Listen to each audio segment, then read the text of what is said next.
Coherent boiler.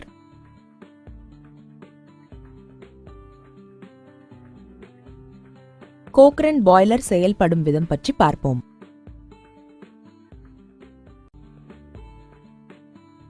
உள்வரும் நீர், உருகும் பிளக், எரிப்பு அறை, ஃப்ளோ ஆஃப் கிளாக், ஃப்ளோ ஆஃபின் போது மண் மற்றும் நீர் ஓட்டம், கூடை, தீக்கதவு, பாய்லர் ஷெல், புகை பெட்டி, கதவு, புகைப்போக்கி, நீர், தீ குழாய்கள், நீராவி நிறுத்த வால்வ், நீராவி வெளியேற்ற டெட் எடை பாதுகாப்பு வால்வ் ஆகியவை கோஹரண்ட் பாய்லரின் பாகங்களாகும்.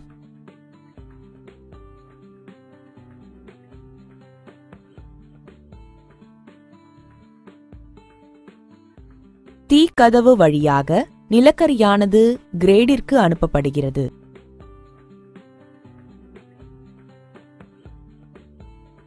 நிலக்கரியை எரிப்பதனால் உருவாகும் வெப்ப வாயுக்கள் எரிக்கும் அறை வழியாக கிடைமட்ட தீக்குழாய்களுக்கு பாய்கிறது. தீக்குழாய்கள் கடத்துதல் மூலம் குழாய்களை சுற்றியுள்ள நீருக்கு வெப்பத்தை அனுப்புகிறது.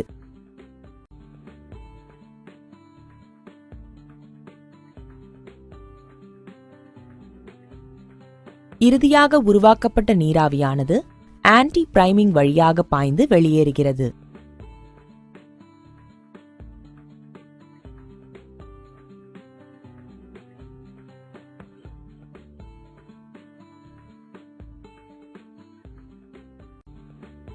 அழுத்தமானியானது அதிகபட்ச வரம்பை அடையும் அழுத்தத்தை காண்பிக்கிறது.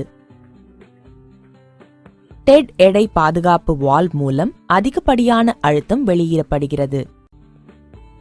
நீரானது உருகும் பிளக் மட்டத்தை விட குறைந்தால் அது உருகி கிரேடில் உள்ள தீயை குறைக்கிறது.